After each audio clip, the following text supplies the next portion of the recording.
பிரீத்தி தன் பால்கனியில் அமர்ந்து கொண்டு போன் பேசிக் கொண்டிருந்தாள். அப்போது அவ்வழியே ஒரு விலையுயர்ந்த மெர்சிடிஸ் கார் அவளை கடந்து சென்றது. அதை பார்த்த பிரீத்தி, கப்பல் மாதிரி எவ்வளவு சூப்பரா இருக்கு, எப்பதான் எனக்கும் இந்த மாதிரி ஒரு கார்ல போற வாய்ப்பு கிடைக்குமோ என்று பிரீத்தி ஆதங்கத்துடன் தனக்குள் கூறிக்கொண்டிருக்க, அப்போது அலுவலகம் கிளம்பிக் கொண்டிருந்த கணவன் சூர்யாவின் மீது அவள் பார்வைப்பட்டது. அதை பார்த்து சலிப்புடன் அவள் சொல்ல தொடங்கினாள். ஆனா என் தலை விதி இப்படிதானா, அதை யாரால மாத்த முடியும்? என் அப்பா என்ன இந்த 9 to 5 வேலை பார்க்கிற சாதாரண சூர்யாக்கு எதுக்குதான் கல்யாணம் பண்ணி வச்சாருன்னே தெரியல. அவரோட வார்த்தையை மீற முடியாம நானும் கல்யாணத்துக்கு ஒத்துக்கிட்டேன். அன்னைக்கு ஆரம்பிச்சது என் துரதிருஷ்டம். இதை கேட்ட சூர்யா மனதிற்குள் மிகவும் மோசமாக உணர்ந்தான். சிறிது நேரம் அங்கேயே நின்று யோசித்துக் கொண்டிருந்த சூர்யா திடீரென்று வேகமாக புறப்பட்டான். இந்த ஷோரூம்ல இருக்க காஸ்ட்லி காரான மேபேக் GLS எனக்கு காட்டுங்க. தம்பி, விளையாடுறியா? உன்னை பார்த்தா சைக்கிள் ஓட்டுற மாதிரி இருக்கு.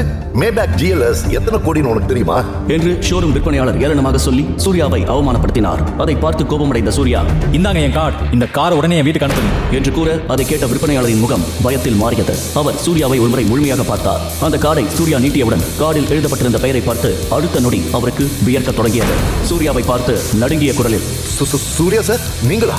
ஒரு வழியா என் அடையாளம் தெரிஞ்சுக்கிட்டீங்களா? ஆமா, நான் சூர்யா தான், RSP குரூப்ஸ் ஆஃப் இண்டஸ்ட்ரீஸோட ஓனர் என்று கூறிவிட்டு சூர்யா அங்கிருந்து வேகமாக கிளம்ப அவனை மலைப்புடன் பார்த்தார் விற்பனையாளர். யார் இந்த சூர்யா? அவன் ஏன் இவ்வளவு எளிமையான வாழ்க்கையை வாழ்கிறான்? சூர்யாவின் உண்மை பிரீத்திக்கு தெரிந்தால் என்ன நடக்கும்? பிரீத்தியின் அப்பா அவளை ஏன் சூர்யாவுக்கு திருமணம் செய்து வைத்தார்? சூர்யாவின் உண்மை அவருக்கு தெரியுமா? இந்த கேள்விகளுக்கான விடையை தெரிஞ்சுக்க ஆர்வமா இருக்கா? இந்தியா முழுக்க பல லட்சம் மக்கள் கேட்டு மகிழ்ந்த தி பாஸை இப்போதே கேட்கலாம். அன்று பெரும் இடியுடன் கூடிய மழை பெய்து கொண்டிருந்தது. ஆபீஸில் அமர்ந்திருந்த சூர்யாவின் எண்ணமெல்லாம் உடல் நலம் சரியில்லாத தன்னுடைய அம்மா ரேணுகாவை பற்றியே இருந்தது. அப்பொழுது சூர்யாவின் செல்போனிற்கு அழைப்பு வந்தது. ஐயா, நான் தான் வேலைக்கார முனுசாமி பேசுறேன். அம்மாவுக்கு ரொம்ப முடியல. நேத்தை விட இப்ப நிலைமை ரொம்ப மோசமா இருக்கு. கொஞ்சம் சீக்கிரம் வீட்டுக்கு வந்துருங்க என வேலைக்காரன் முனுசாமி கூற, அவசரமாக தன்னுடைய பைக்கில் ஏறி RSP குரூப்பிற்கு சொந்தமான வீட்டிற்குள் நுழைந்தான். அந்த வீட்டின் முன்னே RSP குரூப் என்ற பெயர் பலகை இருட்டிலும் மின்னியது. நேராக பார்க்கிங் ஏரியாவிற்கு சென்று அங்கே வரிசையாக நின்றிருந்த புது ரக காரின் நடுவே தன்னுடைய பழைய பைக்கை நிறுத்தினான் சூர்யா. இந்தியாவில் உள்ள டாப் 10 பணக்காரர்களில் ஒருவரான RSP குரூப் பிசினஸ் சாம்ராஜ்யத்தில் தனக்கென்று ஒரு இடத்தை பிடித்திருந்தது. பிசினஸ் துறையில் RSP குரூப்பை தவிர வேறு யாரும் நம்பர் 1 இடத்தை தொட்டதே இல்லை. பரம்பரையாக அந்த இடத்தை அவர்களே கைப்பற்றி வருகிறார்கள். இந்த RSP குரூப்பின் தலைவர் சக்கரவர்த்தி. அவருக்கு அடுத்தபடியாக RSP குரூப்பை ஆளப்போகும் வரிசையில் இருப்பது அவரது 2 மகன்கள் சம்பத், பார்கவ் மற்றும் அவரது கடைசி மகள் ரேணுகா. ரேணுகாவின் தத்தெடுக்கப்பட்ட பிள்ளைதான் சூர்யா. எப்போது சூர்யாவை தத்தெடுத்தாரோ அப்போது இருந்தே அந்த வீட்டில் அவருடைய உரிமை பறிக்கப்பட்டது. ரேணுகாவிற்கென்று அம்மாளிகையில் பெரிய அறை ஒதுக்கப்பட்டிருந்தாலும் சூர்யாவிற்கு அங்கு இடமில்லை. சமையல் அறை அருகே உள்ள ஸ்டோர் ரூம் தான் அவனது அறையாக இருந்தது. மாளிகையில் மகாராணியாக வாழ்ந்து வந்த ரேணுகா சூர்யாவுக்காக அனைத்தையும் விட்டு கொடுத்து அந்த மாளிகையிலேயே எளிமையாக வாழத் தொடங்கினார். அப்படி தனக்காக தனது வாழ்க்கையை அர்ப்பணித்த தாய் ரேணுகாவிற்கு உடம்பு சரியில்லை என்பதுதான் சூர்யா வீட்டிற்கு வேகமாக விரைந்ததின் காரணம். வீட்டினுள்ளே அவசரமாக நுழைந்த சூர்யா முனுசாமியின் கவலை தோய்ந்த முகத்தை சூர்யா பார்த்தான். தன் தோளில் மீது இருந்த பையை ஓரமாக வைத்துவிட்டு அம்மாவை நோக்கி ஓடினான். அம்மாவின் கைகளை பிடித்தபடி ஆக்சிஜன் சப்போர்ட்டோடு படுத்த படுக்கையாக இருந்த ரேணுகாவை பார்த்து, அம்மா, நான் இருக்கேன், உங்களுக்கு எதுவும் ஆகாது. காலையில வரைக்கும் பொறுத்துக்கோங்க. ஆபீஸ்ல ஒருத்தர்கிட்ட பணம் கேட்டிருக்கேன், காலையில கொடுக்கறேன்னு சொல்லிருக்காங்க. விடிஞ்ச உடனே நம்ம ஹாஸ்பிட்டல் போயிடலாம், எல்லாம் சரியாயிடும் என ஆறுதல் கூறிய சூர்யாவை பார்த்த ரேணுகா தன்னுடைய தெம்பை எல்லாம் திரட்டிக் கொண்டு புன்முறுவலுடன் மெதுவாக தன் கைகளை உயர்த்தி சூர்யாவின் கன்னத்தில் வைத்தார். தன் கண்களால் வேண்டாம் என்பது போல சைகை காட்டி, நீ அனாதை இல்ல, உன் தாத்தாவும் இந்த சொத்தும் என ரேணுகா தன்னுடைய சக்திகளை எல்லாம் திரட்டிக் கொண்டு பேச ஆரம்பித்தார். கோபமடைந்த சூர்யா, போதுமா, அந்த ஆளை பத்தி பேசுறத நிறுத்துங்க. உங்களுக்கு உடம்பு முடியாம எத்தனை நாளா படுத்தபடியே இருக்கீங்க? இந்த வீட்டுல தானே அவரும் இருக்காரு. ஒரு தடவையாவது உங்களை வந்து பார்த்திருப்பாரா? அட்லீஸ்ட் ஏதாவது உதவிக்கு ஏற்பாடு பண்ணிருப்பாரா என கத்த ஆரம்பிக்க, இதையெல்லாம் கேட்டுக்கொண்டிருந்த ரேணுகாவின் உடல்நிலை மேலும் மோசமடைந்தது. உயிருக்கு போராடி கொண்டிருந்த ரேணுகாவை அந்த நிலையில் பார்த்த சூர்யாவின் மனம் செய்வதறியாது படபடத்தது. கடைசியாக ஒரு முறை அம்மாவிற்காக உதவி கேட்கலாம் என சக்கரவர்த்தியை தேடி ஓடினான். பிளீஸ், அம்மாவுக்கு உடம்பு ரொம்ப மோசமா இருக்கு, ஆம்புலன்ஸுக்கு சொல்லுங்க என்று கெஞ்சி பார்த்தான். ஆனால் ரேணுகாவின் நிலையை பற்றி கூறிய சூர்யாவை சக்கரவர்த்தியும் அவரது மகன்களும் கண்டுக்கவே இல்லை. மாறாக RSP குரூப் இந்த முறையும் நம்பர் 1 இடத்தை பிடித்ததற்கான கொண்டாட்டத்தில் மூழ்கி இருந்தனர். இவர்களின் செயல்களை எல்லாம் பார்த்த சூர்யாவிற்கு கோபம் தலைக்கு ஏறியது. அவர்களின் கவனத்தை ஈர்ப்பதற்காக மேஜை மீது இருந்த பூத்தொட்டியை கீழே போட்டு உடைத்தான். சூர்யா நினைத்தது போல அனைவரும் அவனை திரும்பி பார்த்தனர். இப்படி மனசாட்சி இல்லாம நடந்துக்கிறீங்களே, ரேணுகா என்னோட அம்மான்ற விஷயத்தை தாண்டி உங்க குடும்பத்திலேயே அவங்க ஒருத்தங்க தானே என உணர்ச்சி வசப்பட்டு அவன் கத்தியது அனைத்தும் செவிடன் காதில் ஊதிய சங்கு போல வீணானது. அவனை கண்டு கொள்ளாமல் அவரவர் வேலையை செய்ய தொடங்கினார்கள். அப்பொழுது அவசரமாக உள்ளே வந்த வேலைக்காரன் முனுசாமி, தம்பி அம்மா தவறிட்டாங்கப்பா என கூற, அவனுக்கென சொந்தம் என்று இருந்தது அவனுடைய அம்மா மட்டுமே. அவரும் இறந்து விட்டார் என கேள்விப்பட்ட சூர்யா நிலை குலைந்து கீழே விழுந்தான். துடித்தான், அழுதான். பெரிய வீட்டின் சாவி என சம்பிரதாயமாக வந்த பணக்கார உறவுகளும் பிசினஸ் நண்பர்களும் அரசியல்வாதிகளும் ஒரு ஒப்புக்கு கூட சூர்யாவிடம் ஆறுதல் கூறவில்லை. இந்த நாடக உலகின் அனைத்து வேஷங்களும் அவனுக்கு சலிப்பை தர விரக்தியின் எல்லைக்கு சென்றான் சூர்யா. 2 நாட்களுக்கு பின் ரேணுகா இருந்ததை யாரும் பெரிதாக அந்த வீட்டில் எடுத்துக்கொள்ளவில்லை. அவரவர் வேலையை பார்த்து கொண்டிருந்தனர். தன்னுடைய அம்மா இல்லாத வீட்டில் இனிமேல் தானும் இருக்க போவதாக இல்லை என முடிவெடுத்த சூர்யா அங்கிருந்து கிளம்ப தயாரானான். அப்பொழுது ஆர்எஸ்பி குரூப்பின் சட்ட ஆலோசகராக இருக்கும் அட்வொகேட் வாசுதேவன் சூர்யாவை சந்திக்க வந்தார். இந்த வீட்டை விட்டு போலான்னு முடிவு பண்ணிட்டியா? ஓட்ட பந்தயத்துல கடைசி வரைக்கும் ஓடி வந்து கோட்டை தாண்டாதவனுக்கும் அதே ஓட்ட பந்தயத்துல கடைசி வரைக்கும் ஓடி ஃபர்ஸ்டா வரவனுக்கும் வித்தியாசம் இருக்கு. நீ இப்ப இங்கிருந்து ஓட போறியா இல்லனா கடைசி வரைக்கும் நின்னு ஜெயிக்க போறியா என தனக்கே உரிய பாணியில் சூசகமாக கேள்விகளை கேட்டார் வாசுதேவன். சின்ன புன்னகையுடன் வாசுதேவனை பார்த்த சூர்யா, அங்கிள் எனக்கு உங்க மேல ரொம்ப மரியாதை இருக்கு, அதுக்கு அம்மா தான். ஐயா இப்ப கிளம்பலாங்களா? உங்களுக்காக அங்க எல்லாரும் காத்துட்டு இருப்பாங்க என டிரைவர் சந்தனம் கூற, நான் பார்த்த வரைக்கும் இப்ப இருக்கிற ஜெனரேஷன் பசங்க எல்லாரும் பொறுப்பில்லாம தான் இருக்காங்க, ஆனா இந்த பையன் ஏதோ வித்தியாசமா இருக்கான் என கூறிய ரவிக்குமார் வண்டியை எடுக்க சொல்லி உத்தரவிட்டார். காரை ஸ்டார்ட் செய்த சந்தனம் எதிரே வந்த லாரியை கவனிக்காமல் நேராக செலுத்த வண்டி அந்த இடத்திலேயே ஆக்சிடென்ட் ஆனது. அதை பார்த்த சூர்யா விரைந்து செயல்பட்டு அவ்விருவரையும் காப்பாற்றி ஹாஸ்பிட்டலில் சேர்த்தான். ஊட்டியில் ரவிக்குமாரை பற்றி தெரியாத நபர்களே கிடையாது. ஹோட்டல், ரெசார்ட், ரெஸ்டாரண்ட் என ரியல் எஸ்டேட் பிசினஸும் அவருக்கு சொந்தமாக பல ஏக்கரில் டீ எஸ்டேட்டும் உள்ளது. ரவிக்குமாருக்கு எவ்வளவு சொத்துக்கள் உள்ளதோ அதையும் விட அவருக்கு சொந்தங்களும் அதிகம். இவருடைய பிசினஸின் பாதியை அவர்களே பார்த்துக் கொள்கிறார்கள். ஆனால் இன்று ஹாஸ்பிட்டலில் படுத்திருந்த ரவிக்குமாரை பார்க்க ஒரு ஈகாக்கா கூட வரவில்லை.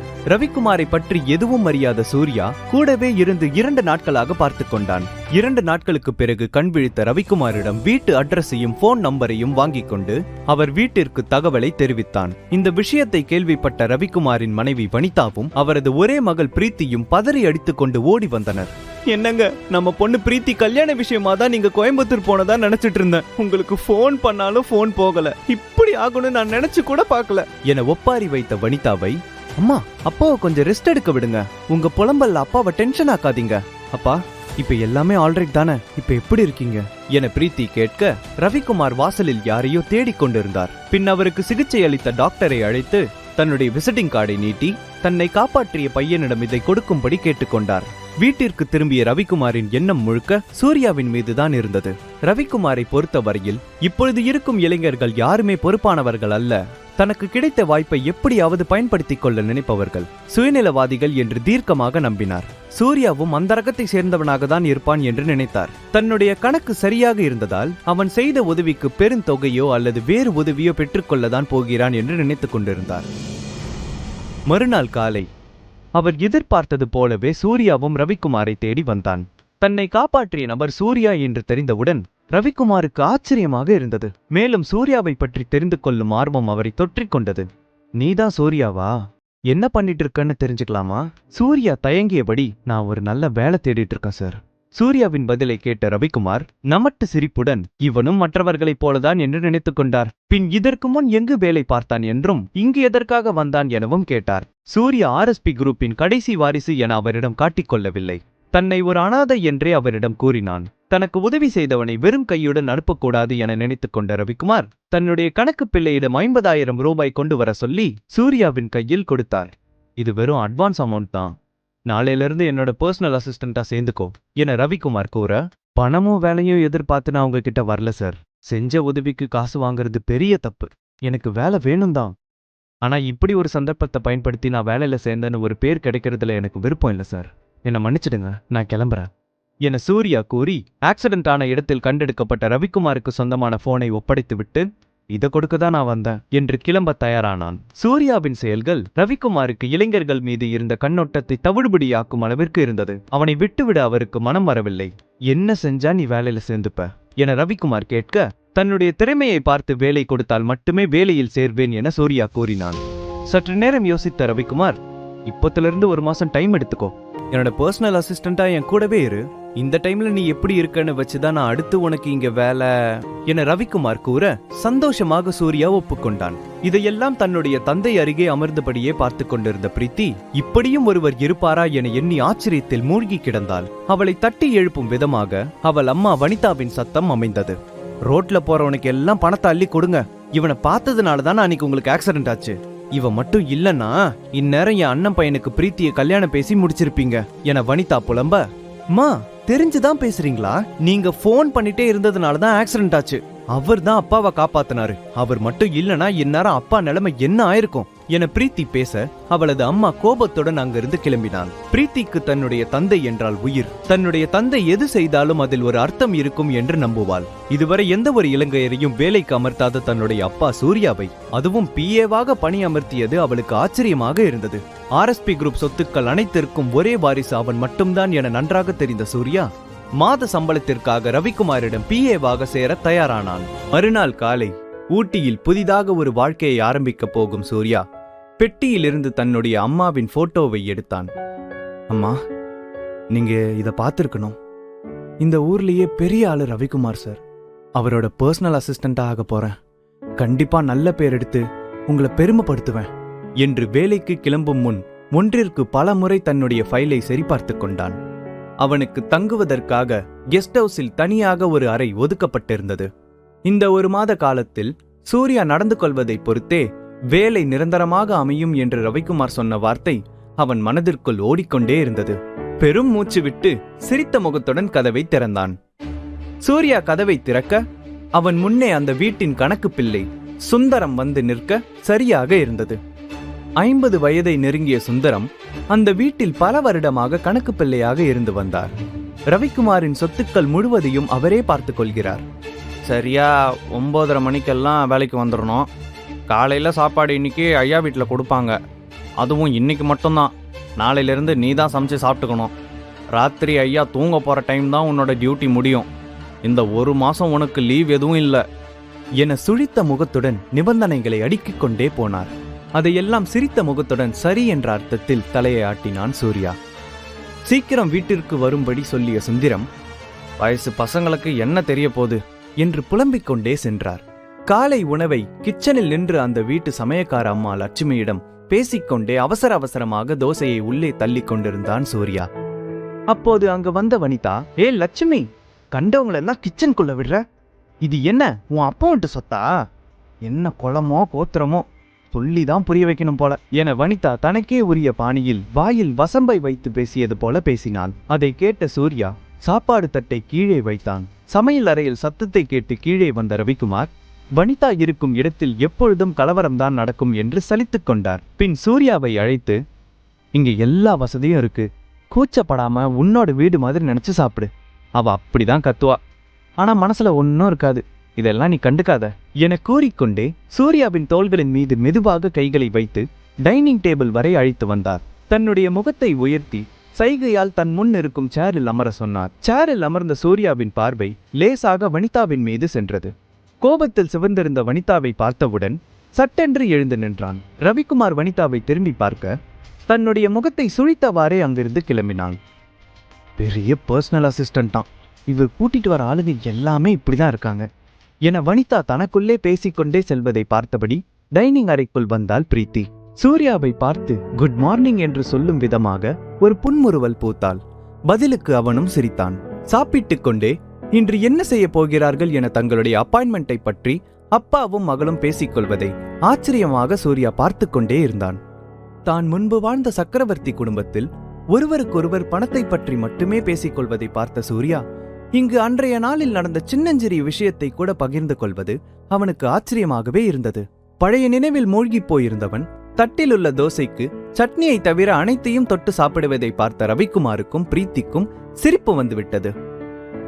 என்ன யோசனை, வந்த நாளே ஏதோ கற்பனை கோட்டையை கட்டிட்டு இருக்க மாதிரி இருக்கு என பிரீத்தி கேட்க சட்டென்று சுயநினைவுக்கு வந்தான். ஒரு அசட்டு சிரிப்பை சிரித்துவிட்டு தட்டிலுள்ள மீதி தோசையை அவசரமாக சாப்பிட்டு இடத்தை காலி செய்தான்.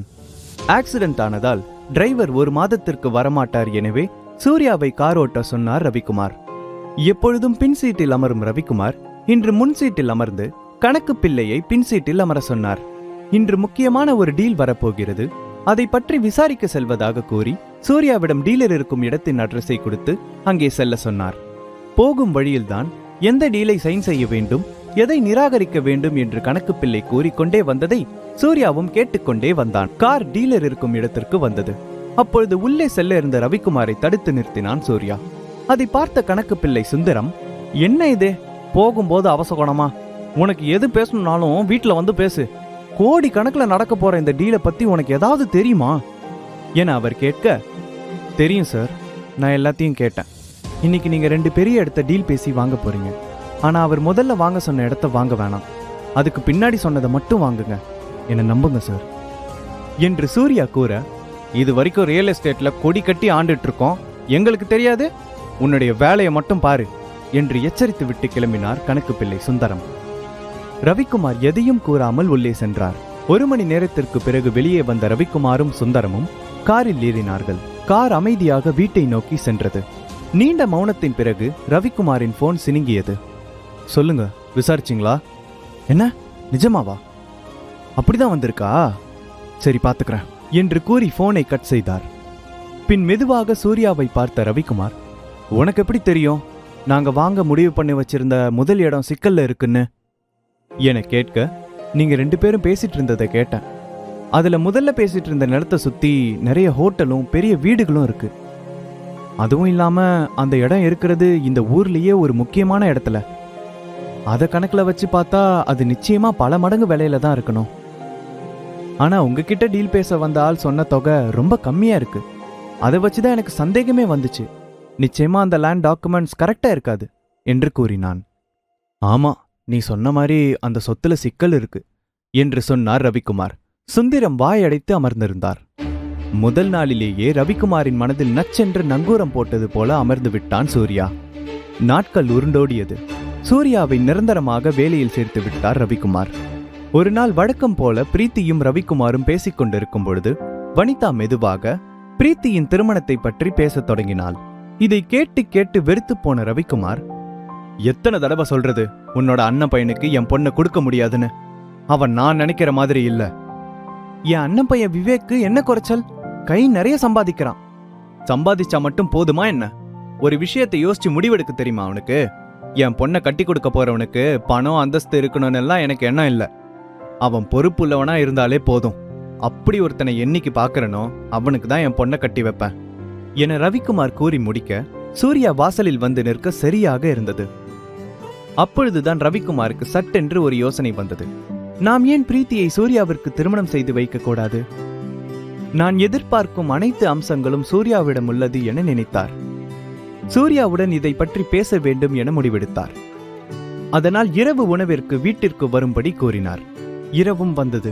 ரவிக்குமாரின் மனதில் இப்படி ஒரு எண்ணம் இருப்பதை அறியாத பிரீத்தியும் சூர்யாவும் எப்பொழுதும் போல இயல்பாக பேசிக் கொண்டிருந்தனர். அவர்களை ரவிக்குமார் தன்னுடைய கண்களால் ஜோடி பொருத்தம் போட்டுக் கொண்டிருந்தார். வனிதாவிற்கு சூர்யாவுடன் ஒன்றாக சாப்பிடுவது சுத்தமாக பிடிக்கவில்லை. சூர்யாவை தன்னுடைய பார்வையால் எரித்துக் கொண்டிருந்தாள். அப்பொழுது மெதுவாக பேசத் தொடங்கிய ரவிக்குமார், யாரையாவது விரும்புறியா என்று சூர்யாவிடம் கேட்டார். அதை சற்றும் எதிர்பார்க்காத அவனுக்கு புரை தலைக்கு ஏறியது. அப்படி ஒன்றும் இல்லை, நான் திருமணத்தை பற்றி எல்லாம் யோசித்ததே இல்லை என்றான். நான் உனக்கு பொண்ணு பார்த்தா கல்யாணம் பண்ணுவியா? நீங்க எந்த பொண்ணை பார்த்தாலும் நான் கல்யாணம் பண்ணிப்பேன் சார் என இருவரும் பேசிக்கொள்ள, நம்மளோட பொண்ணுக்கே இதுவரைக்கும் இவர் எதுவும் செஞ்சதில்ல, இப்போ இந்த அனாதைக்கு செய்ய போறார் என்ற எண்ணம் வனிதாவை ஆதங்கத்தில் கொதிக்க வைத்தது. அதில் மேலும் தீயை மூட்டும் விதமாக, அதுவே என்னோட பொண்ணா இருந்தா கல்யாணம் பண்ணிப்பியா என ரவிக்குமார் கேட்ட அந்த ஒரு நிமிடம் அந்த அறையே அமைதியானது. இதை அங்கிருந்த யாரும் எதிர்பார்க்கவில்லை. படார் என்று சேரை தள்ளிவிட்டு எழுந்த வனிதா, யார கல்யாணம் பண்றது? ரோட்ல போற அனாதை நாய் இவன். இவனுக்கு நம்ம பொண்ணு கேக்குதா? பிரீத்தி, நீ எழுந்து வா. இந்த ஆளுக்கு தான் அறிவில்ல, நீயும் இதை கேட்டுட்டு உட்கார்ந்துட்டு இருக்க என அதிர்ச்சியில் உறைந்து போயிருந்த பிரீத்தியை இழுக்க, வனிதாவின் கையை மெதுவாக தட்டிவிட்டவள், அதுதான் அப்பாவின் முடிவு என்றால் அதை கண்டிப்பாக நான் செய்வேன் என்றாள். அதற்கு முன் சூர்யாவிடம் பேச வேண்டும் என்று அவள் கேட்க, அதிர்ச்சியில் மெதுவாக பிரீத்தியின் கைகளை விட்டாள் வனிதா. ரவிக்குமாரும் சூர்யாவை பேசிவிட்டு வரும்படி சைகை காமித்தார். வீட்டின் 2வது தளத்தில் உள்ள பால்கனியில் பிரீத்தி காத்திருக்க மெதுவாக உள்ளே நுழைந்தான் சூர்யா. இங்க பாருங்க, இது என் அப்பாவோட ஆசை. இதுவரைக்கும் அவர் எதையும் கேட்டதில்ல. இப்போ எல்லார் முன்னாடியே கேட்டிருக்காரு. அவர் ஆசையை நான் கலைக்க விரும்பல. பிரீத்தி மேடம், சத்தியமா எனக்கு எந்த ஐடியாவும் இல்ல. நான் உங்களை அப்படி நினைக்கவே இல்ல என சூர்யா பேசிக்கொண்டே போக, போதும் என்று கூறுவதைப் போல சைகை காட்டினாள். இந்த கல்யாணம் நிச்சயமா நடக்கணும். ஆனா கல்யாணத்துக்கு அப்புறம் நம்ம 2 பேருக்குள்ள வந்த உறவு எப்பவும் நட்பாவே இருக்கும். வேற எந்த உறவும் இல்ல. இதுக்கு சரினா உங்க முடிவை நாளைக்கு சொல்லுங்க என்று சொல்லிவிட்டு சட்டென்று அங்கிருந்து கிளம்பினாள். சற்று நேரத்தில் தன்னுடைய நிலைமை இப்படி மாறும் என்று சூர்யா எதிர்பார்க்கவே இல்லை. ஒன்றும் இல்லாமல் வந்த தனக்கு வீடும் வேலையும் தந்த ரவிக்குமாருக்கு என்ன பதில் கூறுவது என்ற மனப்போராட்டத்தில் அன்றைய இரவு முழுவதையும் கழித்தான். காலை எழுந்து எப்பொழுதும் போல வேலைக்கு வந்தவனிடம், ரொம்ப தேங்க்ஸ் சூர்யா, நீ என் பொண்ணுகிட்ட மேரேஜுக்கு ஓகே சொன்னதை என்னால நம்பவே முடியல. இப்போ நான் எப்படி இருக்கேன் தெரியுமா? ரொம்ப சந்தோஷமா இருக்கேன் என ரவிக்குமார் கூற குழப்பத்துடன் பிரீத்தியை பார்த்தான். இதற்கு எல்லாம் அவள்தான் காரணம் போல அவளுடைய பார்வையில் பதிலை கூறினாள். இதுநாள் வரை அங்கு இருந்ததில் ரவிக்குமார் இப்படி சந்தோஷமாக இருந்து சூர்யா பார்த்ததே இல்லை. இதற்கு மேலும் அவனுக்கு எந்த ஒரு சாய்ஸும் அங்கு இல்லை. ஒரே வழி திருமணத்திற்கு சம்மதம் தெரிவிப்பதுதான். ரவிக்குமாரின் ஒரே மகளின் திருமணம் தடபுடலாக நடைபெற்றது. ரவிக்குமாரை தவிர திருமணத்திற்கு வந்த அவரின் சொந்தமும் வனிதாவின் எந்த சொந்தமும் சந்தோஷமாக இல்லை.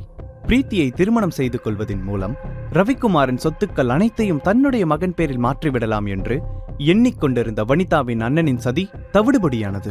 ரவிக்குமாரின் அண்ணன் குடும்பத்தினர் இதுவரை எந்த ஒரு இடையூறும் இல்லாமல் அவரின் சொத்துக்களை அனுபவித்து வந்தனர். இப்பொழுது அந்நியத்தில் ஒருவனை திருமணம் செய்து வைத்ததில் அவருக்கு சுத்தமாக விருப்பமில்லை. சூர்யாவும் பிரீத்தியும் மணமேடையில் ரவிக்குமாருக்காக சந்தோஷமாக இருப்பது போல நடித்தனர். இருவருக்கும் திருமணம் முடிந்தது. அனைவரின் கண்ணுக்கு கணவன் மனைவியாக தெரிந்தாலும் இருவரும் முன்பை போல கூட பேசிக்கொள்ளவில்லை. பிரீத்தி தனக்கு பிடிக்காத வாழ்க்கையை வாழப்போகிறாள் என்ற குற்ற உணர்ச்சி சூர்யாவை பாதித்தது. அவளுக்கு பிடித்த வாழ்க்கையை தர முடியாமல் போனாலும் தன்னால் முடிந்த உதவியை பிரீத்திக்கு செய்து வந்தான். திருமணமான நாளிலிருந்து பிரீத்தியை ஆபீஸில் தினமும் அவனை பிக்கப் மற்றும் டிராப் செய்து வந்தான். அவளுக்கு பிடித்த உணவை அவ்வப்போது செய்து கொடுப்பது என பிரீத்தியை நெருங்க முயற்சி செய்தான். இப்படியே 3 ஆண்டுகள் உருண்டோடியது. நான் அவ்வளோ டைம் சொன்னேன், இன்னைக்கு ரொம்ப முக்கியமான நாள், வெளியில போனா சீக்கிரம் வாங்கன்னு. எல்லாரும் கிளம்பி போயிட்டாங்க, நம்ம மட்டும்தான் லேட்டு என காரில் இருந்து இறங்கிய சூர்யாவை கடிந்து கொண்டாள் பிரீத்தி. அழகிய பட்டு சேலையில் ஒரு அழகு தேவதை போல காட்சி அளித்தவளை பார்த்து மெய்மறந்து நின்றான் சூர்யா. பின்புதான் நினைவுக்கு வந்தது, இன்று பிரீத்தியின் குலதெய்வ கோயிலில் விசேஷம். யாரு எங்கு இருந்தாலும் வருடத்திற்கு ஒரு முறை நடைபெறும் இந்த விழாவின் குடும்பத்தில் உள்ளவர்கள் தவறாமல் பங்கு பெற வேண்டும் என்று எழுதாத ஒரு விதியை கடைபிடித்து வந்தனர். கேஷுவல் டிரெஸ்ஸில் இறங்கி வந்த சூர்யாவை பார்த்த பிரீத்திக்கு மேலும் கோபமாக வந்தது. டிரெஸ் கூட மாத்தல, சரி பரவாயில்ல கிளம்புங்க, எல்லாரும் அங்க போயிட்டாங்க என்று வண்டியில் ஏறி அமர்ந்தாள். குலதெய்வ கோவிலை அடைந்த பிரீத்தி அவசரமாக தன்னுடைய பூஜை தட்டை தூக்கி கொண்டு கீழே இறங்கினாள். அவளை பார்த்த வனிதாவின் தங்கை பையன் மோகன் கீழே இறங்க இருந்த சூர்யாவின் கார் கதவை மூடி இங்கே இறங்க விடாமல் தடுத்தான். மோகன், என்ன பண்ற, வழிய விடு என பிரீத்தி மிரட்ட, நம்ம சொந்தக்காரங்க மட்டும்தான் இங்க வரணும், அம்மா பேரு ஊரு தெரியாதவங்கெல்லாம் நம்ம பரம்பரையை சேர்ந்தவங்களாயிடுவாங்களா என கூறி சூர்யாவை அவமதித்தான். தன்னை அவமானப்படுத்தியது கூட தாங்கிக் கொண்ட சூர்யாவிற்கு தன்னை அனாதை என்று சொன்னது வருத்தமாக இருந்தது. அந்த வருத்தத்தை அவன் வெளிக்காட்டிக் கொள்ளவில்லை. சக்கரவர்த்தி குடும்பத்தை காட்டிலும் இப்பொழுது உள்ள ரவிக்குமாரின் குடும்பத்தில் அவனுக்கு பாசமும் மரியாதையும் கிடைக்கிறது. மோகன் தன்னை விட வயதில் சிறியவன், தெரியாமல் பேசுகிறான் என்று எதுவும் சொல்லாமல் விட்டான். ஆனால் அவன் விடாமல் சூர்யாவை தாக்கி பேச ஆரம்பித்தான். போது நிறுத்து, நீ பேசிட்டு இருக்கிறது என்னோட புருஷன்கிட்ட, அவர் யாரோ இல்ல, ரவிக்குமாரோட மருமகன், என் புருஷன். பொறுத்து கொள்ள முடியாமல் பிரீத்தி கத்த, இதையெல்லாம் கேட்டுக்கொண்டிருந்த அவனின் சித்தி குமுதா, புருஷன்னு பேச்சுக்கு சொன்னா மட்டும் பத்தாது, கல்யாணம் ஆகி 3 வருஷம் ஆகுது, இன்னும் புழு பூச்சி கூட காணோம், என்ன குறையோ? இந்த கேள்விகள் அனைத்தும் பிரீத்தியின் மனதை வேதனைப்படுத்தியது. பிரீத்தியின் மனதை புரிந்து கொண்ட சூர்யா தன்னை விட்டு கொடுக்காமல் பிரீத்தி பேசியது அவனுக்கு சந்தோஷமாக இருந்தாலும் அவள் தன்னால் கஷ்டப்படுவதை அவனால் பார்த்து கொள்ள முடியவில்லை. தன்னால் பிரீத்தி அவமானப்படக்கூடாது என்பதில் கவனமாக இருந்தான். உடனே, இப்போதான் ஞாபகம் வருது, ஆபீஸ்ல ஒரு டாக்குமெண்ட் வச்சுட்டு வந்துட்டேன், இன்னைக்கு ஈவினிங் நானும் ரவிக்குமார் சாரும் கோயம்புத்தூர் கிளம்பும்போது அது தேவைப்படும். நீ போ பிரீத்தி, பூஜையை நல்லபடியா செய் என்று சொல்லிவிட்டு காரை எடுத்துக்கொண்டு அங்கிருந்து கிளம்பினான். பிரீத்தியும் மன வருத்தத்துடன் கோயிலுக்குள் சென்றாள். மாலை ரவிக்குமாரும் சூர்யாவும் சேர்ந்து கோயம்புத்தூருக்கு கிளம்பினார்கள். அங்கு சிறு வேலை இருந்ததால் சூர்யாவை அழைத்து கொண்டு கிளம்பினார். பல வருடத்திற்கு பிறகு கோயம்புத்தூருக்கு வந்த சூர்யாவுக்கு பல விஷயங்கள் நினைவுக்கு வந்தது. சூர்யாவை அங்குள்ள ஆபீஸில் டாக்குமெண்டை சரிபார்க்க சொல்லிவிட்டு வெளியில் சென்று வருவதாக கூறி ரவிக்குமார் புறப்பட்டார். ரவிக்குமார் கிளம்பிய அடுத்த நொடியே சூர்யாவிற்கு பழக்கப்பட்ட ஒரு குரல் கேட்க சட்டென்று திரும்பி பார்த்தான். அங்கே அட்வொகேட் வாசுதேவன் நின்றிருந்தார். அவரை சூர்யா சற்றும் எதிர்பார்க்கவில்லை. ஹலோ சூர்யா, எப்படி இருக்க? 3 வருஷமா உன்னை பல இடத்துல வலை வீசி தேடிட்டு இருந்தேன். இப்படி இங்கேயே பாப்பான்னு எதிர்பார்க்கல என்று அவர் கூற, தன்னை ஏன் இவர் தேடுகிறார் என்று சற்று குழப்பமாக இருந்தது. வா கிளம்பு, வீட்டுக்கு போலாம். இப்போ உன் நிலைமையே வேற. நீ ஒரே ஒரு டாக்குமெண்ட்ல சைன் பண்ணா போதும், ஆர்எஸ்பி குரூப்போட மொத்த சொத்தும் உன்னோடதுதான் என அவர் கூறிக்கொண்டே போக அவரை அமைதிப்படுத்திய சூர்யா, அங்கிள், உங்களை பார்த்ததுல எனக்கு ரொம்ப சந்தோஷம். ஆனா அந்த ஆர்எஸ்பி குரூப் பத்தி மட்டும் பேச வேணாம். சொத்தா? அம்மாவை காப்பாத்த அந்த சொத்தை வச்சு என்ன பண்ண முடியும்? எனக்கு இந்த சொத்து பணம் எதுவும் வேணாம். எனக்குன்னு இப்போ ஒரு குடும்பம் இருக்கு, சந்தோஷமா இருக்க, எனக்கு இது போதும் என கூறும்போதே அவனுடைய செல்போனிற்கு புது நம்பரிலிருந்து அழைப்பு வந்தது. ஹலோ சார், இந்த நம்பர் வச்சிருந்தவருக்கு ஆக்சிடென்ட் ஆயிடுச்சு, கொஞ்சம் சீக்கிரம் ஆர்எஸ்பி ஹாஸ்பிட்டலுக்கு வாங்க என்று கூறிய பின் கால் கட்டானது. அவசரமாக ஹாஸ்பிட்டலுக்கு விரைந்து சென்ற சூர்யாவிடம் அங்கிருந்த டாக்டர் ரவிக்குமாரின் நிலைமையை எடுத்து கூறி, அவசரமா அவருக்கு ஆபரேஷன் பண்ணணும், இல்லனா அவர் உயிருக்கே ஆபத்து என்று பில்லை கவுண்டரில் கட்ட சொன்னார். பில்லை பார்த்த சூர்யா அதிர்ச்சியில் உறைந்து போனான். 30 லட்சம் என்று எழுதியிருந்தது. ஒன்றுக்கு 2 முறை கண்களை கசக்கி பார்த்தான். அதே பில் தான். இதை பிரீத்தியிடமோ வனிதாவிடமோ சொன்னா வீணா பயந்துருவாங்க. இதை தனியாக இருந்தே சமாளித்து விட நினைத்தான். எப்படி இவ்வளவு பெரிய தொகையை கட்டப்போகிறோம் என்று நினைத்துக் கொண்டிருக்கும் போது அங்கு வந்த வாசுதேவன், இப்போ நீ நினைச்சா இந்த ஹாஸ்பிட்டல்ல இருக்க எல்லாரையும் உனக்காக வேலை செய்ய வைக்க முடியும். ஹாஸ்பிட்டலோட பேரை பாரு, ஆர்எஸ்பி ஹாஸ்பிட்டல். ஆனா அதுக்கு நீ இந்த டாக்குமெண்ட்ல சைன் பண்ணணும். சூர்யா என்ன செய்வது என்றே தெரியாமல் தலையை பிச்சுக் கொண்டிருந்தான். மேலும் அவன் மூளைக்கு வேலை தரும் விதமாக, உன் அம்மாவை தான் உன்னால காப்பாற்ற முடியல, உண்மைதான். இந்த காசை வச்சு உன்னால அம்மாவை கொண்டு வர முடியாது, ஆனா இப்போ இவரை காப்பாத்தலாம். இல்லனா உன் அம்மாவை மாதிரி இவரையும் இழக்க போறியா என கேட்க, ரவிக்குமாரை எப்படியாவது காப்பாற்றிவிட வேண்டும் என்ற எண்ணம் மட்டும்தான் அப்போது அவன் மனதில் இருந்தது. அதனால் அவசரமாக அவன் டாக்குமெண்டை வாங்கி அவர் சொன்ன இடத்தில் சைன் போட்டு கொடுத்தான். அங்கிள் ப்ளீஸ், இப்போ அவரை எப்படியாவது காப்பாத்துங்க என அவன் கதற, அவன் கூறாமலே ரவிக்குமாருக்கான அனைத்தும் தானாகவே நடக்க ஆரம்பித்தது. சந்தோஷமாக வாழ்க்கையை வாழ நினைத்த சூர்யாவின் வாழ்வில் இப்பொழுது ஆர்எஸ்பி குரூப் மீண்டும் உள்ளே நுழைந்தது. ரவிக்குமாரின் நிலைமை மெதுவாக தேறி வந்தது. 2 நாட்களுக்கு பின் டிஸ்சார்ஜ் ஆகலாம் என்று டாக்டர் சொன்ன பின்புதான் சூர்யாவிற்கு உயிரே வந்தது. இப்போ அது சாப்பிடு, அதான் அவருக்கு எல்லாம் சரியாயிடுன்னு சொல்லிட்டாங்கல்ல, அப்புறம் என்ன என வக்கீல் வாசுதேவன் சூர்யாவிடம் கூற, வாசுதேவன் தன்னிடம் பேசியதை கூட கவனிக்காமல் ஆழ்ந்த சிந்தனையில் இருந்த சூர்யா, பிரீத்திக்கும் அவளுடைய அம்மா வனிதாவிற்கும் இந்த விஷயத்தை எப்படி தெரிவிப்பது என்று தெரியாமல் போனையே பார்த்து கொண்டிருந்தான். ஒரு முடிவுக்கு வந்தவனைப் போல பெருமூச்சு விட்டு கான்டாக்டில் இருந்த பிரீத்தியின் நம்பருக்கு கால் செய்து பேசக்கூட தெம்பில்லாமல் பேசினான். சூர்யா, என்ன சொல்றீங்க? 5 நாளா உங்களுக்கும் அப்பாவுக்கும் கால் ட்ரை பண்ணிட்டே இருந்தேன், இப்போ திடீர்னு அப்பாவுக்கு ஆக்சிடென்ட்னு சொல்றீங்க, என்ன நடந்துச்சு என்று பதட்டத்தில் பேச ஆரம்பித்தாள் பிரீத்தி. இப்போ அப்பாவுக்கு எந்த ஆபத்தும் இல்ல, பயப்பட வேணாம் என தைரியம் சொன்னவன் பின்பு கோயம்புத்தூரில் இருக்கும் ஆர்எஸ்பி ஹாஸ்பிட்டல் இருப்பதாக கூறி அட்ரஸை கொடுத்தான். சில மணி நேரத்திற்கு பிறகு ஹாஸ்பிட்டலிற்கு பிரீத்தியும் வனிதாவும் வந்தனர். ஐசியு முன்பு போடப்பட்டிருந்த பெஞ்சின் மீது அமர்ந்திருந்த சூர்யாவை நோக்கி வேகமாக வந்த பிரீத்தி, அப்பா இப்போ எங்க என்று கேட்க, அவள் கேட்டு முடிக்கும் முன்பே அவளுடன் வந்த அவள் அம்மா வனிதா சூர்யாவின் கன்னத்தில் ஓங்கி அறைந்தாள். உனக்கு நல்லாவே தெரியும், அவர் கார் ஓட்ட கூடாதுன்னு தெரிஞ்சு நீ அவரை தனியா விட்டுருக்க. உன்னாலதான் அவர் இப்போ இந்த நிலைமையில இருக்காரு. ஒரு தடவையும் உன்னால அவருக்கு கெட்டது மட்டும் தான் நடக்குது. சூர்யா அதிர்ச்சியில் கலங்கி போய் நின்றான். ஊட்டியில் ஆக்சிடென்ட் ஆனதிலிருந்து அவர் கார் ஓட்டக்கூடாது என்று தெளிவாக டாக்டர் கூறியிருந்தார்.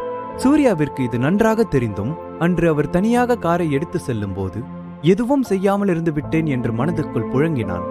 அம்மா, என்ன மன்னிச்சிடுங்க, இந்த விபத்துக்கு நான் காரணம் இல்லைனாலும் ஒரு விதத்துல நானும் காரணமாயிட்டேன். என்று நினைத்து மன்னிப்பு கோரினான் சூர்யா. உன் மன்னிப்பை வச்சு நான் என்ன பண்ணேன்? அனாத நாயே, என் பொண்ணை கல்யாணம் பண்ணி 3 வருஷம் ஆச்சு. இது வரைக்கும் நீ அவளை சந்தோஷமா வச்சுக்கிட்டது கூட இல்ல.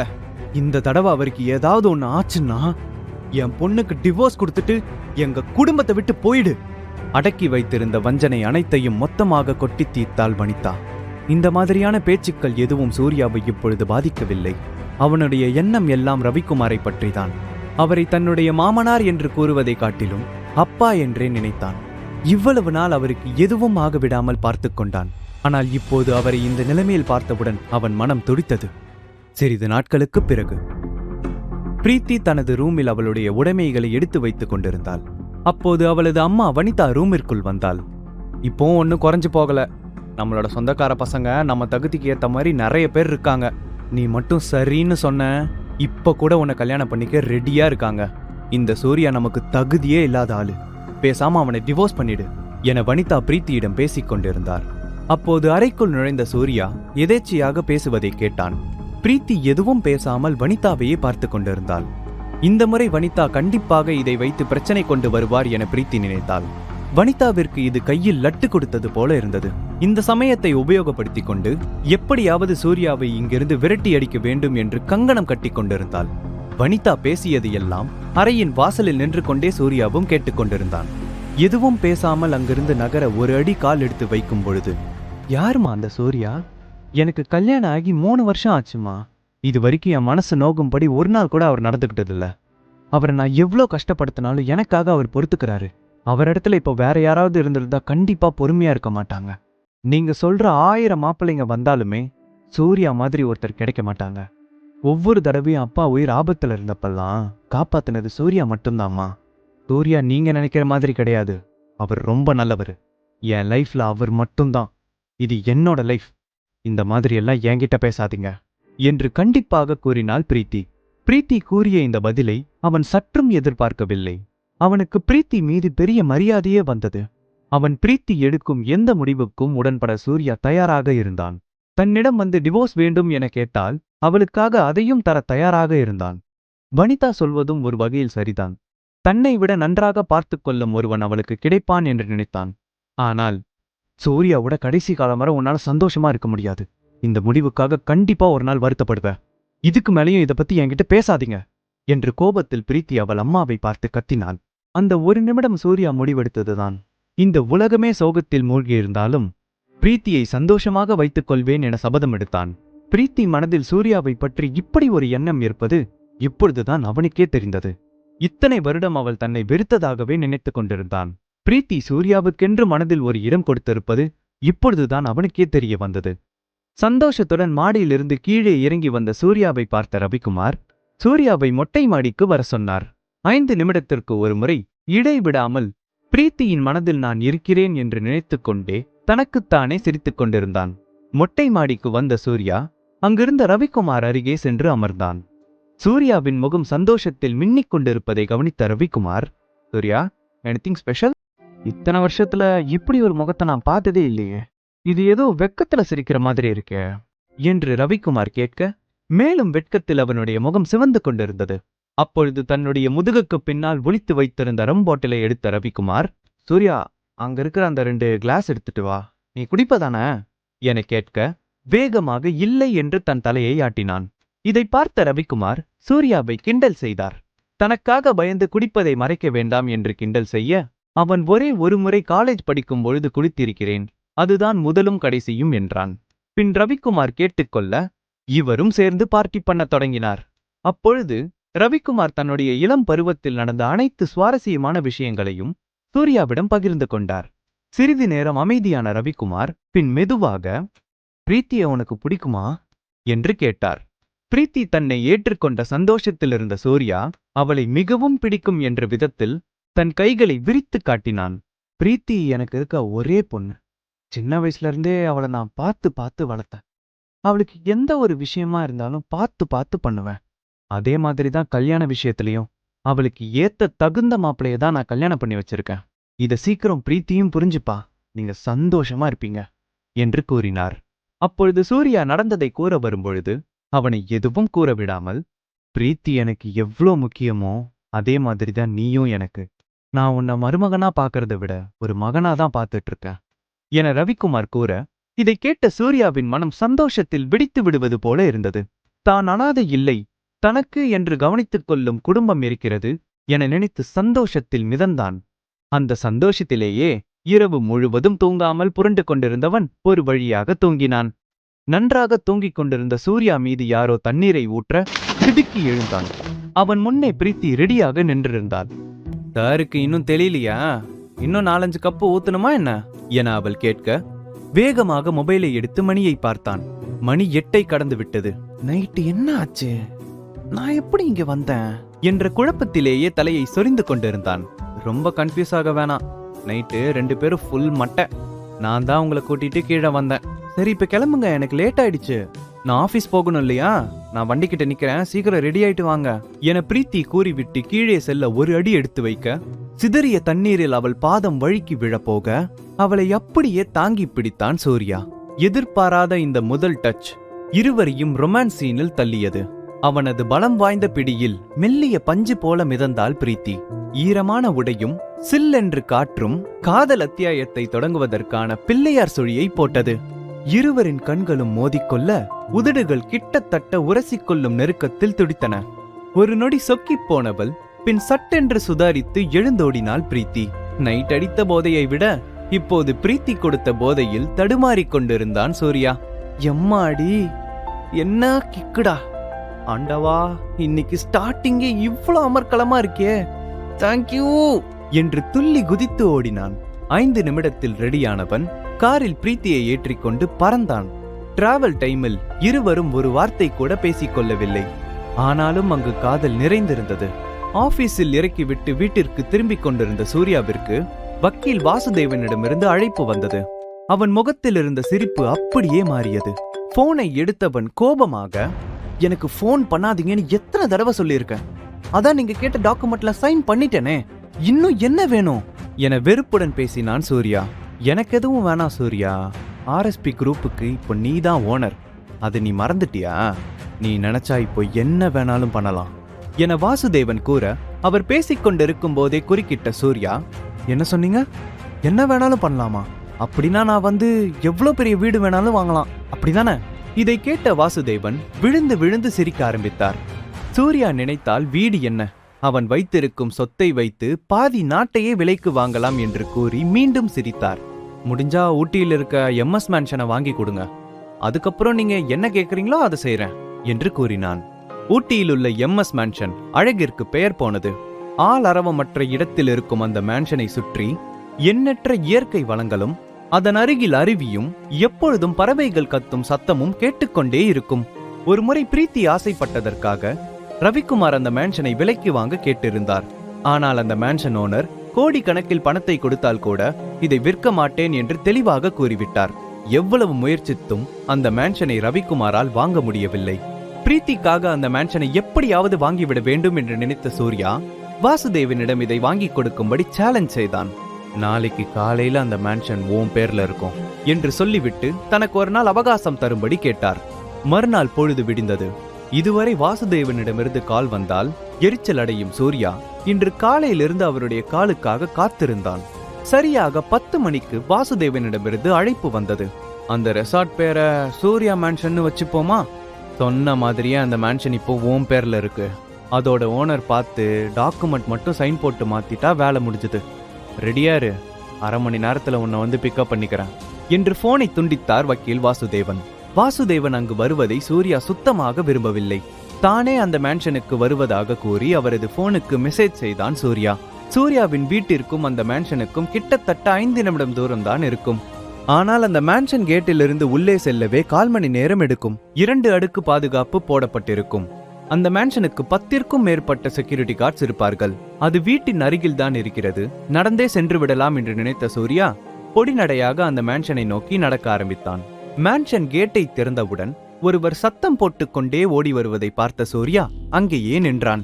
அவனை தொடர்ந்து மேலும் 10 பேர் அவன் பின்னால் ஓடி வர யாரை துரத்தி கொண்டு வருகிறார்கள் என்று குழப்பத்துடன் முன்னும் பின்னும் பார்த்தபடியே நின்றான். அதில் ஒருவன், யார் பாத திறந்த வீட்டுல ஏதோ நுழையிற மாதிரி, என்று கருப்பு உடை அணிந்த செக்யூரிட்டி கார்டு அவனை நெருங்கி வந்தார்.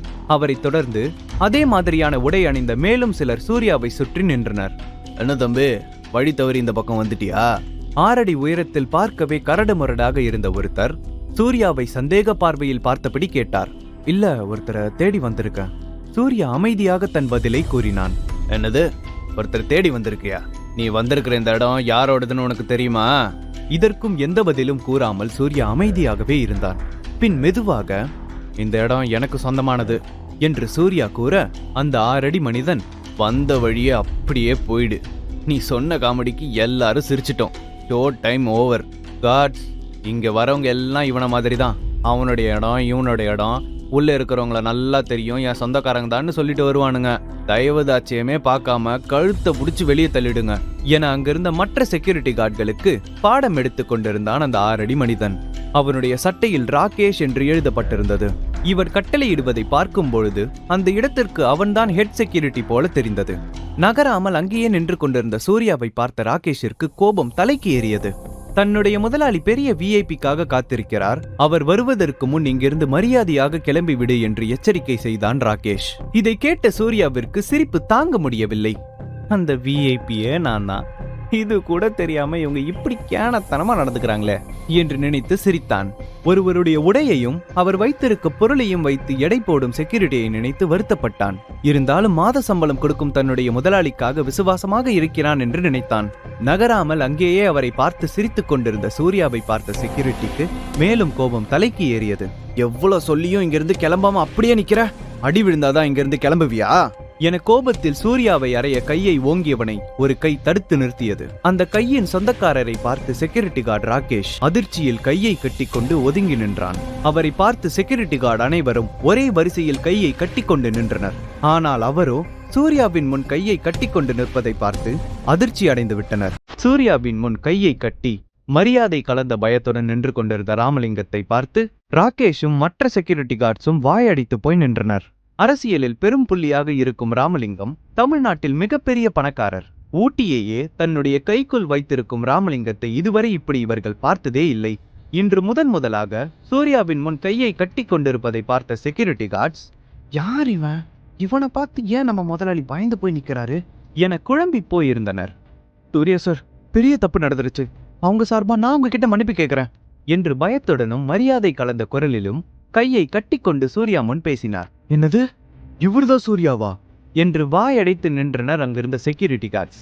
பின் செக்யூரிட்டி கார்டு ராகேஷை பார்த்து, என்ன தைரியம் இருந்தா இவர்கிட்டயே மரியாதை இல்லாம நடந்திருப்ப, இப்பவே அவர்கிட்ட மன்னிப்பு கேளு, நீ பண்ண தப்புக்கு இன்னைக்கு உன்னை சும்மா விட்டுறதா இல்ல என ராமலிங்கம் ராகேஷை கடுமையாக திட்ட ஆரம்பித்தார். ராகேஷிற்கு நன்றாக தெரியும், ராமலிங்கத்திற்கு கோபம் வந்தால் எதிரே நிற்பவர் யாராக இருந்தாலும் அவர் வாழ்க்கையே போய்விடும் அளவிற்கு ஏதாவது செய்து விடுவார் என்று. பல முறை இதில் நேரிலும் பார்த்திருக்கிறார். இன்று அவருக்கே இந்த நிலைமை என்று நினைத்து பயந்து அவர் காலில் விழுந்து கெஞ்ச ஆரம்பித்தான். சார், தெரியாம பண்ணிட்டேன், என் மேல கருணை காட்டுங்க, இனிமே இந்த மாதிரி எந்த ஒரு தப்பும் நடக்காம பாத்துக்கிறேன். காலில் விழுந்து கெஞ்சும் ராகேஷை பார்த்த மற்ற செக்யூரிட்டி கார்டு தங்களுடைய மூச்சை இழுத்து பிடித்துக் கொண்டு அடுத்து அவர்களுக்கு என்ன நடக்குமோ என்ற பயத்தில் நின்று கொண்டிருந்தனர். அரசியல் மட்டுமே செய்து இந்த இடத்திற்கு ராமலிங்கம் வந்திருக்க முடியாது. ஆர்எஸ்பி குரூப் அவருடைய இந்த வளர்ச்சிக்கு முக்கிய காரணமாக இருந்திருக்கிறது. இப்பொழுது ஆர்எஸ்பி குரூப்பின் வாரிசான சூர்யாவை மரியாதை குறைவாகவோ அல்லது பகைத்தோன் என்றால் இப்பொழுது அவரிடம் இருக்கும் அனைத்தும் பறிப்போய் விடுமோ என பயந்தார். இதையெல்லாம் வேடிக்கை பார்த்து கொண்டிருந்த சூர்யாவிற்கு நன்கு புரிந்தது, ராகேஷை ராமலிங்கம் ஏதாவது செய்து விடுவார் என்று. ஒன்று வேலை போய்விடும், இல்லை என்றால் வேறு ஏதாவது அவருக்கு நிகழ நேரிடும்.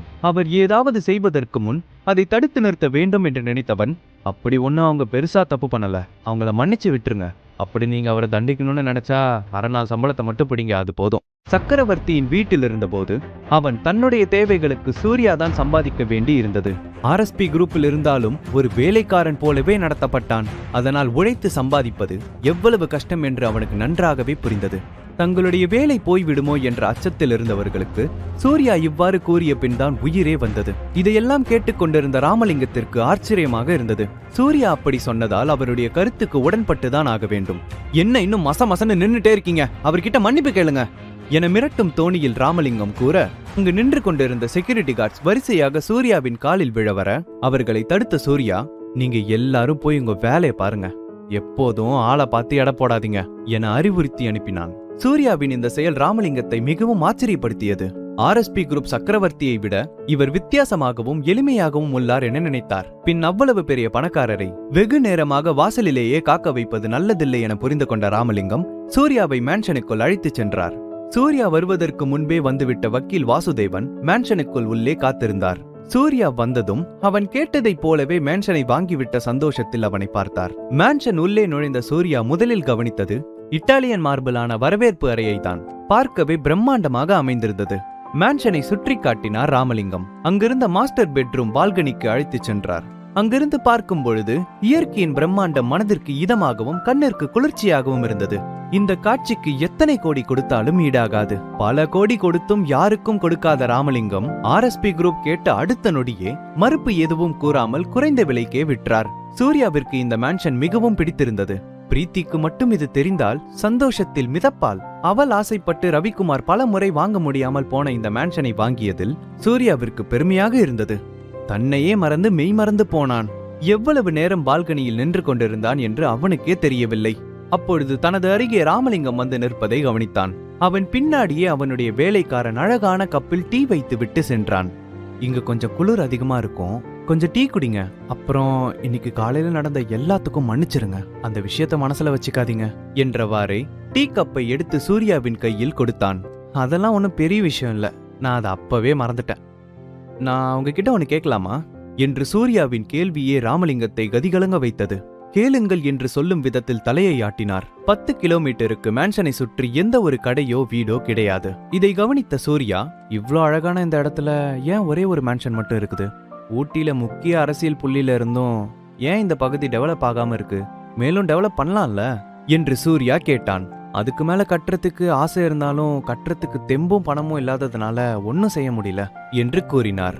சிறிது நேரம் அமைதியாக இருந்த சூர்யா, நான் ஹெல்ப் பண்றேன், பணம் எவ்வளவு வேணாலும் வாங்கிக்கோங்க என்று சூர்யா கூற, பெரிய அதிர்ஷ்டம் அவனை தேடி வந்திருக்கிறது என்று ஒன்றிற்கு 2 முறை தன்னைத்தானே கிள்ளி பார்த்து கொண்டு இது நிஜம்தானா என்று சோதித்து பார்த்தான். ராமலிங்கத்திற்கு ஒரே சந்தேகம். தன்னுடைய வாழ்நாள் முழுவதும் சம்பாதித்தால் கூட இந்த மேன்ஷன் மாதிரி வேற ஒன்றை அவரால் கட்டவே முடியாது. சூர்யா மேன்ஷன் இருக்கும் அந்த ஏரியாவை டெவலப் செய்ய தேவைப்படும் பணம் 50 கோடி ஆகும். ஆனால் இந்த பணம் ஆர்எஸ்பி குரூப்பிற்கு ஒரு பெரிய பணம் கிடையாது. அதனால் வேறு ஒரு திட்டம் வைத்திருந்தான். தன்னை அனாதை என்று ஒதுக்கியவர்கள் சட்டென்று இந்த சொத்துக்கு நீதான் வாரிசு என கூறுவது அவனுக்கு சந்தேகமாக இருந்தது. அதை சோதிக்க நினைத்தான். அவனுக்காக எவ்வளவு பணம் செலவு செய்கிறார்கள் என இதை வைத்து சோதித்து பார்த்தான். பேசிக்கொண்டே டைமை பார்த்த சூர்யா வெடுக்கென்று எழுந்து நின்றான்.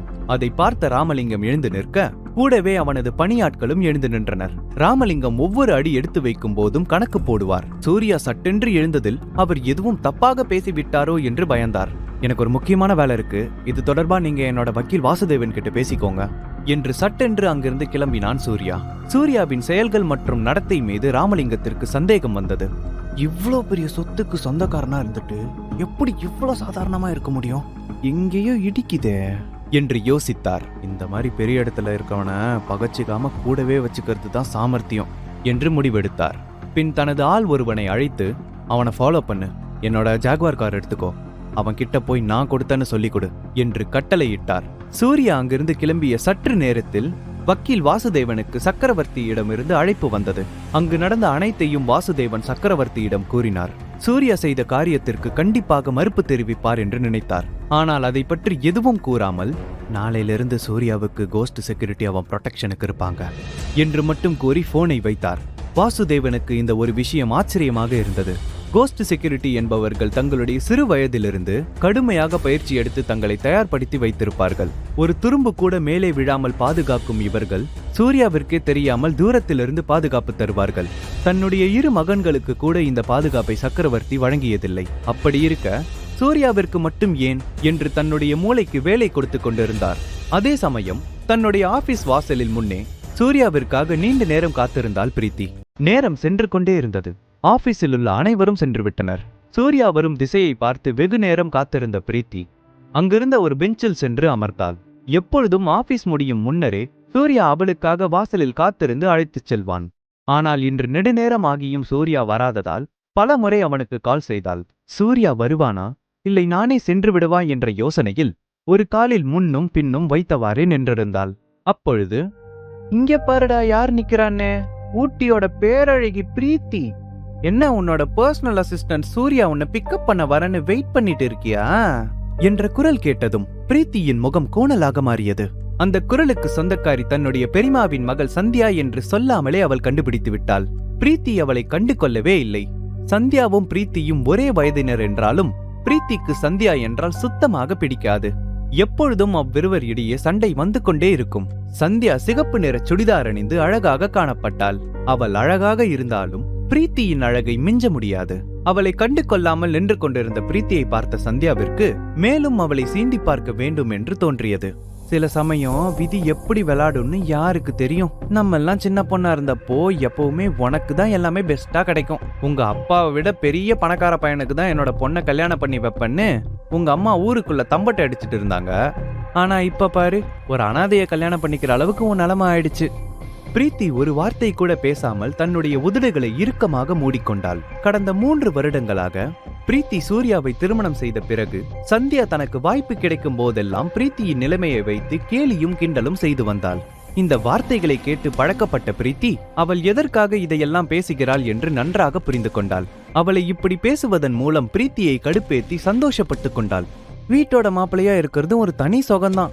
ஓசி சோறு சாப்பிட்டுட்டு பொண்டாட்டிக்கு சேவை பண்ணிட்டு தெரியலாம்ல என சந்தியா பேசிக்கொண்டே போக ஒரு கட்டத்தில் பிரீத்தி கத்த ஆரம்பித்தாள். போது நிறுத்து, இதுக்கு மேல ஒரு வார்த்தை பேசாத. என் புருஷன் எனக்கு சேவை பண்றாரு, பண்ணாம போறாரு, இதை தெரிஞ்சுக்கிட்டு நீ என்ன பண்ண போற? பிரீத்தியின் பார்வை அவளை இங்கிருந்து மரியாதையாக கிளம்பி விடு என்பது போல இருந்தது. இதைத்தான் எதிர்பார்த்து கொண்டிருந்த சந்தியா, அச்சச்சோ தப்பா புரிஞ்சுக்கிட்டியா பிரீத்தி, ரொம்ப சாரி. இதெல்லாம் நான் சொல்லல, ஊருக்குள்ள சொல்லிக்கிறாங்க, அதான் நான் உன்கிட்ட இப்ப சொன்னேன். வேணும்னா அதை மாத்துறதுக்கு என்கிட்ட ஒரு ஐடியா இருக்கு, பேசாம உன் புருஷனை என் புருஷன் கிட்ட இருந்து வேலை பார்க்க சொல்லு என்று கேலியாக கூற பிரீத்தி ஆத்திரத்தில் தன் பல்லை கடித்துக் கொண்டாள். விட்டால் அங்கேயே சந்தியாவை அடித்து விடுவாள் போல கோபத்தில் அவள் முகம் சிவந்தது. மேலும் சூர்யாவை பற்றி இழிவாக பேசிக்கொண்டே போனாள். இவளிடமிருந்து பிரீத்தியை காப்பாற்றுவது போல BMW காரில் இருந்து வந்து இறங்கினான் விவேக். வனிதாவின் அண்ணன் மகனாகிய விவேக் ஒரு பெரிய சாஃப்ட்வேர் கம்பெனியில் CEO ஆக இருக்கிறான். சூர்யாவை விட படிப்பிலும் வேலையிலும் பெரிய இடத்தில் இருந்தான். சந்தியா BMW கார் வந்து நின்றதை பார்த்ததும் சந்தோஷத்தில் குதித்தாள். தன்னுடைய கணவன் தன்னை அழைத்து போக வந்திருக்கிறார், பெரிய கம்பெனியின் CEO தனக்காக எதையும் செய்வார் என்பது போல பேசிவிட்டு கர்வமாக அங்கிருந்து கிளம்பினாள். காரில் இருந்தபடி தன்னுடைய கண்ணாடி கதவை திறந்து பிரீத்தியை பார்த்தான் விவேக். 3 வருடத்திற்கு முன்பு பார்த்ததைப் போல இன்றும் அழகாய் இருப்பதை பார்த்தவன் தனக்கு கிடைக்க வேண்டிய பிரீத்தி இப்பொழுது சூர்யாவை திருமணம் செய்து கொண்டாள் என நினைத்து ஒரு நிமிடம் மனதிற்குள் புலங்கிக் கொண்டான். அந்த வேலைக்காரன் மட்டும் இல்லைன்னா இப்போ பிரீத்தியை நான் தான் கல்யாணம் பண்ணிருப்பேன் என்று தனக்குத்தானே பேசிக்கொண்டான். பிரீத்திக்கும் விவேக்கிற்கும் தான் திருமணம் நடக்கும் என்று அனைவரும் நினைத்து கொண்டிருந்தனர். ஆனால் பிரீத்தி சூர்யாவை திருமணம் செய்து கொண்ட பின் அவளுக்கு அடுத்தபடியாக இருந்த சந்தியாவை வேறு வழி இல்லாமல் திருமணம் செய்து கொண்டான் விவேக். அப்போது அங்கு ஒரு கால் டாக்ஸி வந்து நின்றது. அதிலிருந்து சூர்யா இறங்கினான். பிரீத்தி மேடம், சாரி ரொம்ப லேட் ஆயிடுச்சு, கிளம்பலாமா? கால் டாக்ஸியிலிருந்து தன்னுடைய வேர்வையை துடைத்துக் கொண்டே பிரீத்தியை நோக்கி நடந்து சென்றான். பிரீத்தியின் பையை வாங்கிக் கொண்டு கால் டாக்ஸியை நோக்கி சென்றவனை, சூப்பர், பணக்கார வீட்டு மாப்பிள்ளை இப்போ கால் டாக்ஸி ஓட்டுறாரா என சந்தியா காரில் அமர்ந்தபடி சூர்யாவிற்கு கேட்கும்படி சத்தம் போட்டு கேட்டாள். இந்த 3 வருடத்தில் சந்தியா இதைவிட பல விதமாக சூர்யாவை பேசியிருக்கிறாள். நான் கால் டாக்ஸியை ஓட்டுறேன் இல்ல ரிக்ஷா ஓட்டுறேன், இதுல உங்களுக்கு என்ன பிரச்சனை என்று கேட்டான் சூர்யா. பிரீத்திக்கு சந்தியாவை சுத்தமாக பிடிக்காது என்று சூர்யாவிற்கு நன்றாக தெரியும். சந்தியா அங்கு இருப்பதை வைத்து கண்டிப்பாக பிரீத்தியுடன் ஏதாவது பிரச்சனை செய்திருப்பாள் என்று நினைத்தான் சூர்யா. என்ன தைரியம் இருந்தா என்ன பார்த்து திமிரா பேசுவ என காரில் இருந்து இறங்கிய சந்தியா சூர்யாவை பார்த்து கையை ஓங்க அவள் கையை பிடித்து முறுக்கி அவள் கன்னத்தில் பலார் என ஓங்கி அறைந்தாள் பிரீத்தி. இதை எதிர்பாராத சந்தியா அதிர்ச்சியில் உறைந்து போனாள். அவள் மட்டுமல்ல, சூர்யாவும் விவேக்கும் தான். பிரீத்தி இவ்வாறு நடந்து கொள்வாள் என்று யாரும் எதிர்பார்க்கவில்லை. என்னோட புருஷனை மரியாதை குறைவா பேசுறதுக்கு யாருக்கும் உரிமை இல்ல என பிரீத்தி கூற அதிர்ச்சியில் உறைந்து போயிருந்த சந்தியா அழ ஆரம்பித்தாள். அடி வாங்கிய அதே வேகத்தில் பிரீத்தியை அறைய சந்தியா கையை ஓங்கிய போது அவளை அடிக்க விடாமல் சூர்யா தடுத்து நிறுத்தினான். அவள் முகத்தில் ஆத்திரமும் கோபமும் வெடிக்க ஆரம்பித்தது. தன்னுடைய இன்னொரு கையை கொண்டு அடிக்க வரும்பொழுது விவேக் தடுத்து நிறுத்தினான். விவேக் தன்னை அறைந்த பிரீத்தியை எதுவும் கேட்காமல் பிரீத்திக்காக நின்றதை பார்த்த சந்தியா கோபத்தில் வேகமாக காரின் உள்ளே சென்று அமர்ந்தாள். காரின் உள்ளே சென்று சந்தியாவை பார்த்து சூர்யா, இதுதான் உங்களுக்கு லாஸ்ட் வார்னிங். இனிமே நீங்க பிரீத்தி மேடம் கிட்ட எந்த பிரச்சனையும் பண்ணக்கூடாது என எச்சரித்து விட்டு பிரீத்தியின் கையை பிடித்துக் கொண்டு அங்கிருந்து கிளம்ப தயாரானான் சூர்யா. பிரீத்திக்கு ஒன்று மட்டும் புரியவில்லை. எப்பொழுதும் அமைதியாக இருக்கும் சூர்யா இன்று ஏன் இப்படி உணர்ச்சி வசப்பட்டான் என்று. இருந்தாலும் ஒரு புறம் அவளுக்கு சந்தோஷமாக இருந்தது. தனக்காக சூர்யா எதிர்த்து நின்றது அவளுக்கு மிகவும் பிடித்திருந்தது. அப்பொழுது மின்னல் வேகத்தில் கருப்பு நிறத்தில் ஜாகுவார் கார் ஒன்று வேகமாக அவர்கள் முன்னே வந்து நின்றது. காரில் இருந்து கருப்பு நிற சட்டை அணிந்த ராமலிங்கத்தின் பிஏவை பார்த்த சந்தியாவும் விவேக்கும் சந்தோஷமானார்கள். அவரை பார்க்கத்தான் வந்திருக்கிறார்கள் என்று சிரித்த முகத்துடன் அவரை நோக்கி சென்றனர். ஆனால் அவரோ இவர்களை தாண்டி சூர்யாவை நோக்கி நடந்து சென்று அந்த கார் சாவியை சூர்யாவிடம் கொடுத்து, சார், ராமலிங்கம் சார் இதை உங்ககிட்ட கொடுக்க சொன்னாரு, மத்த எல்லாத்தையும் போன்ல பேசிக்கலான்னு சொன்னாரு. இதை கேட்ட அனைவரும் குழம்பி போயிருந்தனர். ஊட்டியில் ராமலிங்கத்தை சந்திக்க பல நாள் காத்திருக்க வேண்டும். தன்னுடைய கண்களை பல முறை கசக்கிக் கொண்டு பார்த்தான் விவேக். பிரீத்தியும் அதே நிலைமையில் தான் இருந்தாள். யார் இவங்க? சூர்யாவுக்கு ஏன் விலை உயர்ந்த காரை கொடுக்கறாங்க? சூர்யாவின் பேக்ரவுண்டை பற்றி பிரீத்திக்கு தெரிந்தால் அடுத்து என்ன நடக்கும்? அடுத்து என்ன நடக்க போகுதுங்கிற சுவாரஸ்யத்தை நீங்க தெரிஞ்சுக்க விரும்பினா இப்பவே பாக்கெட் எஃப்எம் டவுன்லோட் செஞ்சு கேளுங்க. தி பாஸ்.